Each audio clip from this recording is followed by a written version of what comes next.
नमस्कार। Book cafe में मैं जयप्रकाश पांडे आप सभी का स्वागत करता हूं। यह समय बहुत कठिन है।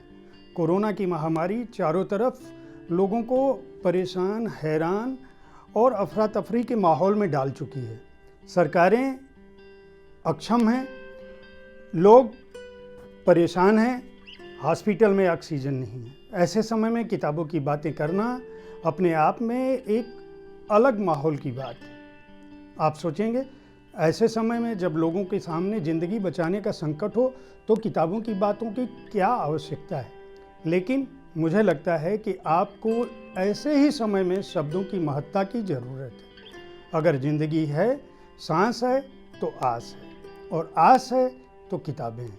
किताबें ऐसी जो आपको प्रेरणा दे सकें, किताबें ऐसी जो आपको ताकत दे सकें, किताबें ऐसी जिनसे आपको जीने की ललक आप में बढ़े। ऐसी ही किताबों के साथ मैं आज आपके सामने उपस्थित हूँ। हमारी आज की पहली पुस्तक है रामायण एक काफिया। इसके लेखक हैं द्वारका प्रसाद उफुक लखनवी। यह, जैसा कि इसके नाम से जाहिर है, रामायण एक काफिया श्री रामचंद्र जी के जीवन की गाथा है। उर्दू में लिखी गई गाथा, वह गाथा जिसे द्वारका प्रसाद उफुक लखनवी ने लिखा था। उनका दौर एक ऐसा दौर था जिस दौर में तमाम बड़े लेखक मौजूद थे। उर्दू में रामायण का होना अपने आप में इस बात की गवाही है कि राम भारतीय जनमानस के जन जन में, कण कण में किस तरह से व्याप्त थे। भगवान राम के बारे में यह एक मान्यता है कि उनका जन्म त्रेता युग में हुआ था। त्रेता युग में महाराज दशरथ के घर में वह पैदा हुए। वह युग अगर नासा की माने तो लगभग 8 लाख साल पहले तक मौजूद था। भारतीय धर्म में, हिंदू सनातन धर्म में जो मान्यता है उसमें 4 युग की परिकल्पना की गई है। चारों युग का जो योग है वह 32,40,000 साल का है। इस हिसाब से भगवान राम आज के लाखों लाख साल पहले पैदा हुए। यहाँ तक कि रामायण, जो वाल्मीकि जी की रामायण प्रचलित रही, वह रामायण भी ईसा पूर्व 600 साल पहले लगभग लिखी गई।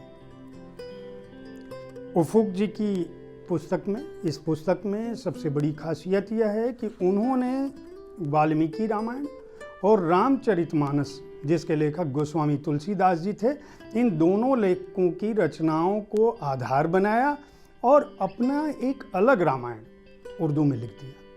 वह उर्दू फारसी के जानकार थे और यह रचना कितनी महत्वपूर्ण है, इसे कुछ अगर इसके चंद शेर मैं आपको सुनाऊं तो उसकी बानगी से आपको समझ में आएगा। जैसे अयोध्या का जिक्र करते हुए वह लिखते हैं, ऐसी फैली है अयोध्या में बवाए दर्द हिज्र, आजने शहर खमोशा हैं अहले सब खानदा। इस पुस्तक में भगवान राम के हर तरह के चरित्र का वर्णन है। एक पति के रूप में, एक बेटे के रूप में, एक भाई के रूप में, एक मित्र के रूप में। वह राम जो अपनी पत्नी के लिए रावण जैसे राक्षस की हत्या कर सकते हैं, वह राम जो अपने मित्र को लंका का राज्य दे सकते हैं, वह राम जो अपने मित्र को किष्किंधा का राज्य दे सकते हैं, वह राम जो एक स्वामी के रूप में हनुमान जी के आराध्य हैं।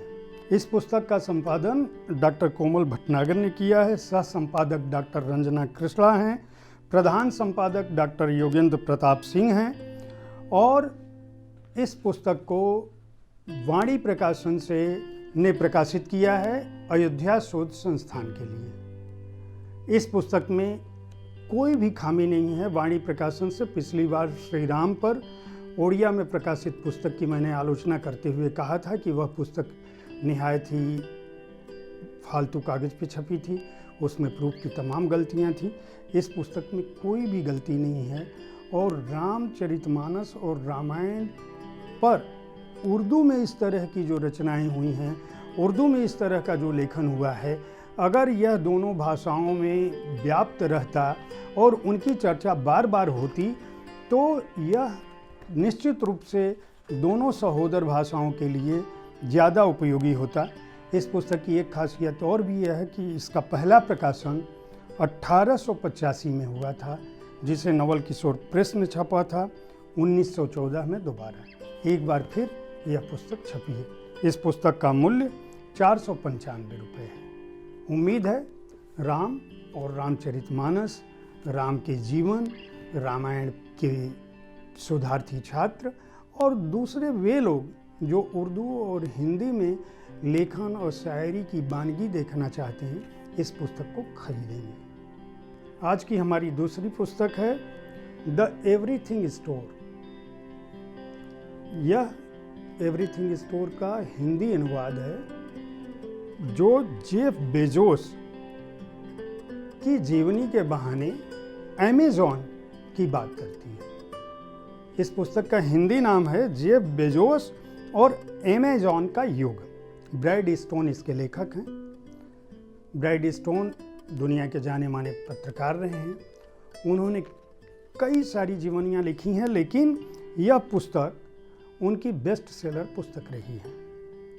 न्यूज़वीक और न्यूयॉर्क टाइम्स के पत्रकार जेफ बेजोस की जीवनी लिखने के लिए सालों साल का वक्त लगा। जैसा कि हम जानते हैं, आज आप किसी भी चीज़ की कल्पना करिए और अपना मोबाइल उठाइए, उस पर बुक करिए, वह सामान आपके घर पहुंच जाता है।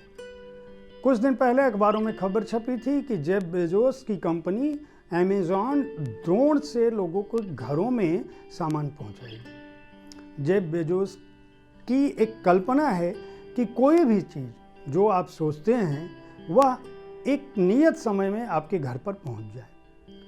एक ऐसी कंपनी जो दुनिया के सारे देशों में मौजूद है लगभग। एक ऐसी कंपनी जिस पर शिपिंग जहाज से लेकर, दूरबीन से लेकर, मोटर कारों से लेकर नमक तक मौजूद है।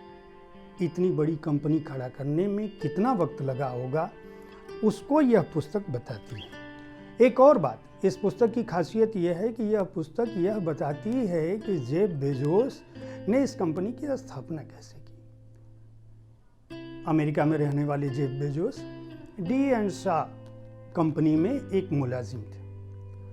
उन्होंने उस कंपनी से तमाम तरह के नियम अपनी नई कंपनी में भी अपनाए। जब वे उस कंपनी में एक बड़ी पोजीशन पर थे, अचानक उनके दिमाग में आया कि यहाँ उनकी तरक्की के रास्ते बंद हो गए और उनको एक नई कंपनी स्थापित करने की ज़रूरत है। उन्होंने अपनी पत्नी को यह बात बताई, तब उनकी शादी के केवल 1 साल ही हुए थे। यह किसी भी व्यक्ति के लिए एक बड़ा चुनौतीपूर्ण कार्य है कि वह एक बड़े इलाके में, एक बड़ी कंपनी में, एक महंगी पगार पर नौकरी कर रहा हो, इसके बावजूद वो ये सारी सुख सुविधाएं छोड़ के एक नई कंपनी को बनाए और उस पर काम करने की सोची।